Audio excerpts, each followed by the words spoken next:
Now, if you're anything like me, at this time of year, you've probably got a nice stash of autumn landscape photography images that you shot just a couple of months ago, waiting to be edited. So I figured it was a good time to try to inspire you to load those images up, finish them off, and post them for public consumption, because I recently started using some techniques that really make my autumn images pop, and they're so good that they've now become a permanent part of my post-processing workflow. So sit back and relax and let me teach you exactly how I do this. It is ridiculously easy.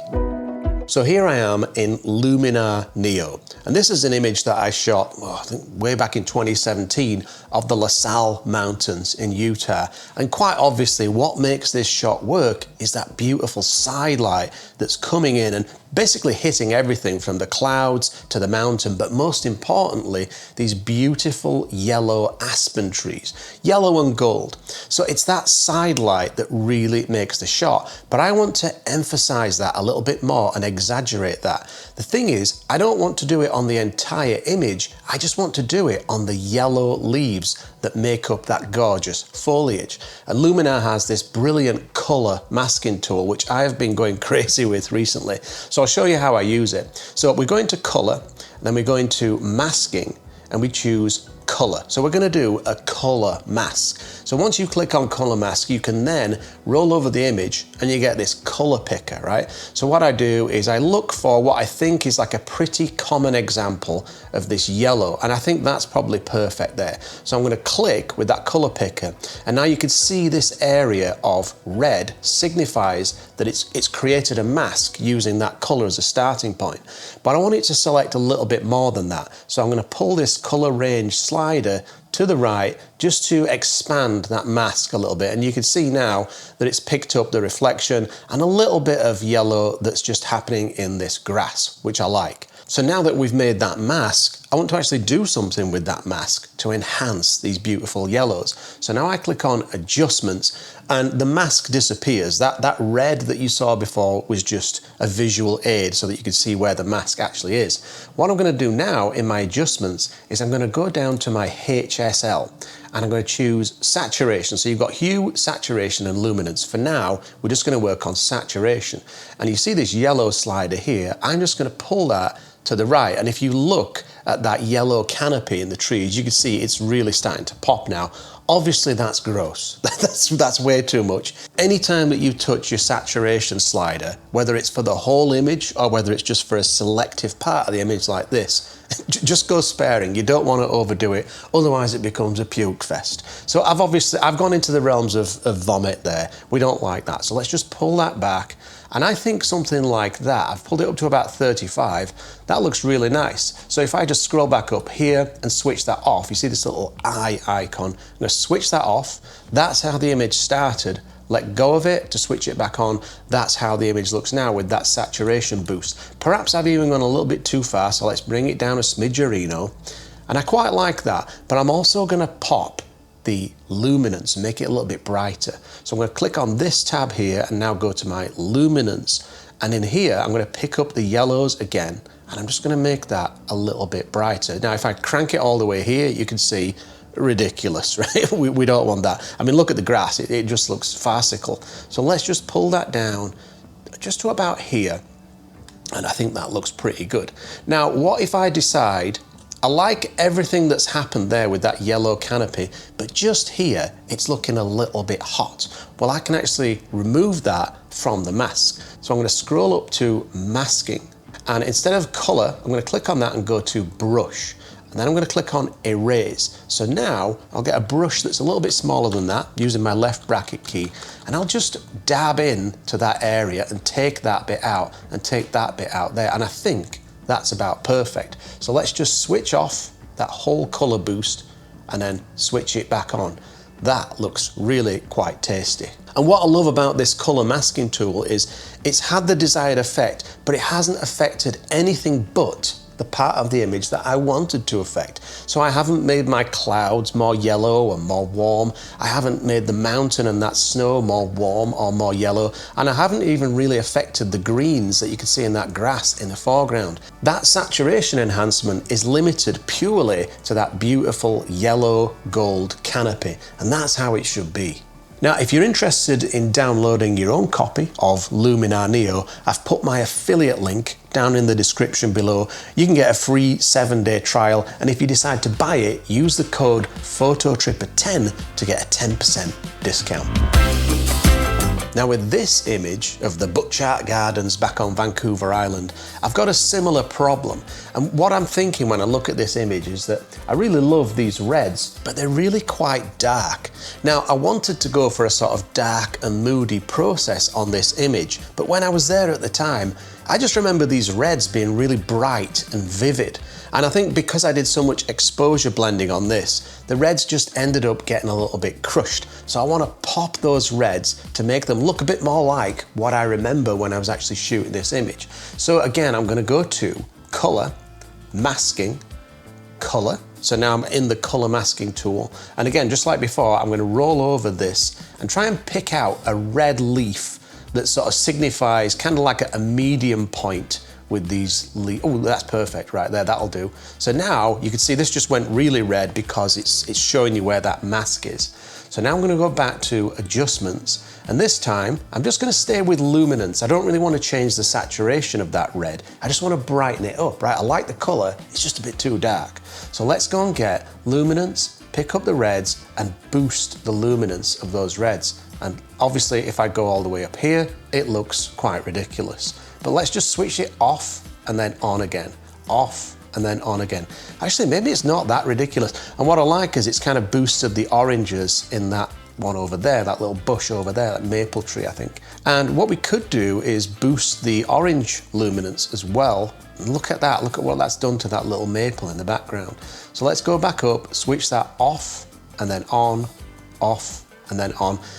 I don't know about you, but I think that that looks way better in that red canopy. And as I said, it reminds me a lot more of what it felt like and what it looked like when I was actually there.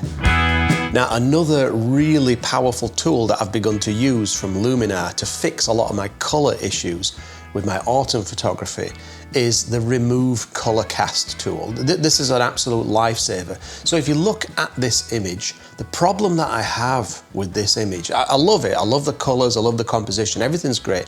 But the problem that I have is that there's such a color cast. And what I mean by that is the light comes into this fairly tight space because you're kind of almost in a canyon with this shot, and it hits all of this beautiful yellow and orange canopy, and then that light bounces off of those brightly colored leaves and it kind of colors everything in the scene with this orangey yellow glow. So everything from the waterfall to the rocks in the foreground to the river to the trail, it's got that sort of orangey yellow color cast to it, which I like in certain parts of the image, but I don't like it on everything. I'd like to clean up that and correct it. And so this could not be a simpler fix. You just go to the color tab and you see this remove color cast slider.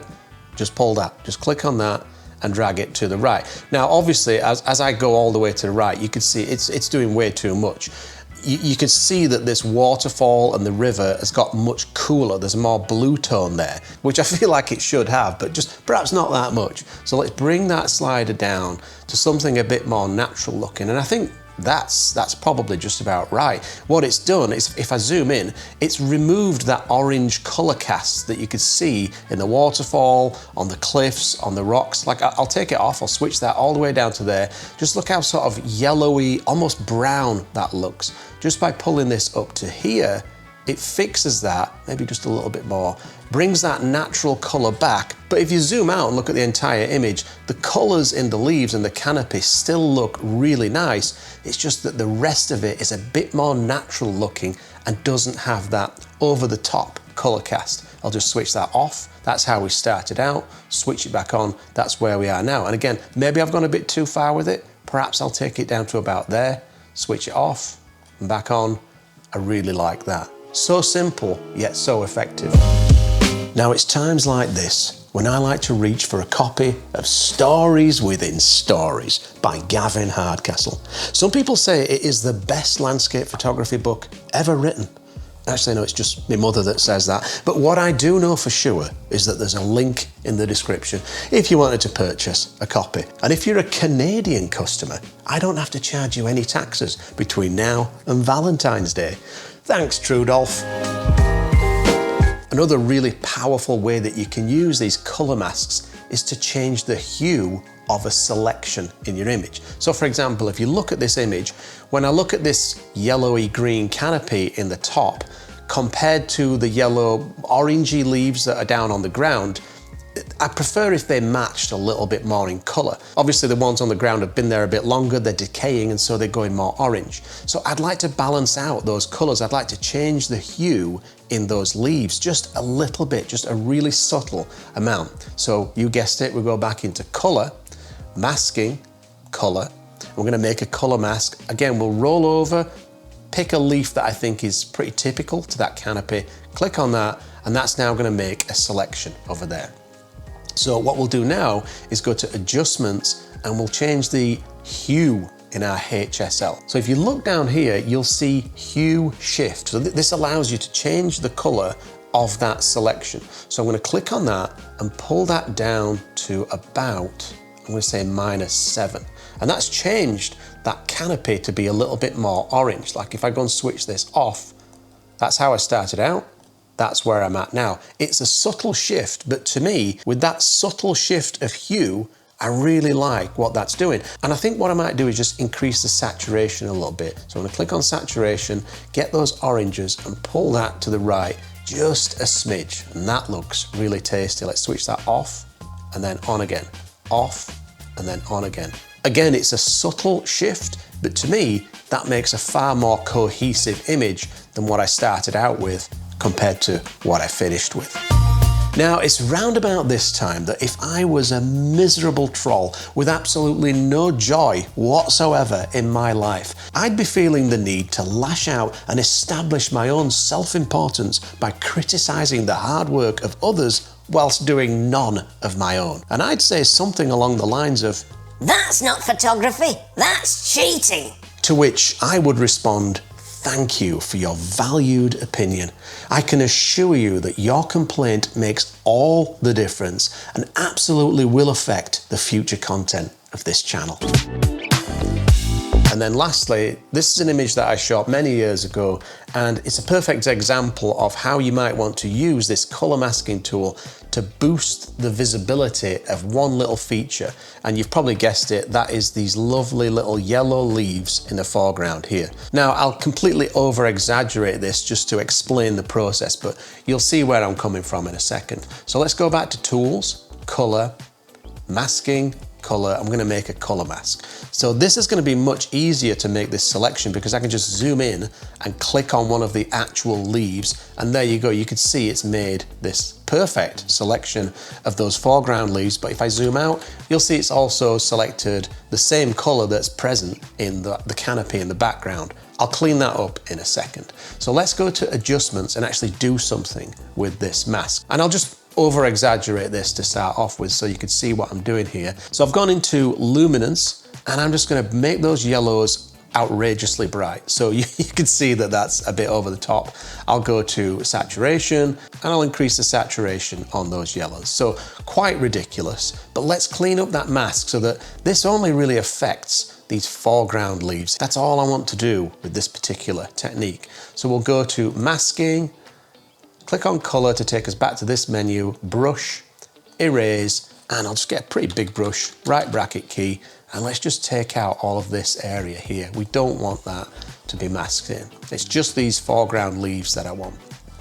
Okay, so that's cleaned up the mask, and now we only have this boost of luminance and this boost of saturation in these foreground leaves. Let's go back to our adjustments. Let's switch this off and then on again. So I'll just zoom into these leaves here. You can see they're a bit over the top, but I'll switch it off and then on again, off and then on again. Now that I've cleaned up that mask and I've zoomed in, I can really fine tune that tweak of saturation and luminance. So let's pull this saturation slider down a smidge, Go to Luminance, pull that down. Look, it's all the way up there. Let's pull that down a little bit. I want this to be just visible. So let's switch that off and then on again. Off and then on again. Then we'll zoom out, do the same thing. Let's switch it off and then on again. When you zoom out, the effect is far more subtle, and that's what I'm after. Well, I hope you enjoyed this video and that it helped you to make your own autumn images really pop. If you did enjoy the video, please give it the old thumbs up, maybe subscribe to the channel, don't forget to tickle my bell, and I'll see you in the next one. But before I go, just want to say a huge thank you to all of these Patreon supporters that really help me to keep the channel going. You absolute legends. And if I don't see you before, Merry Christmas.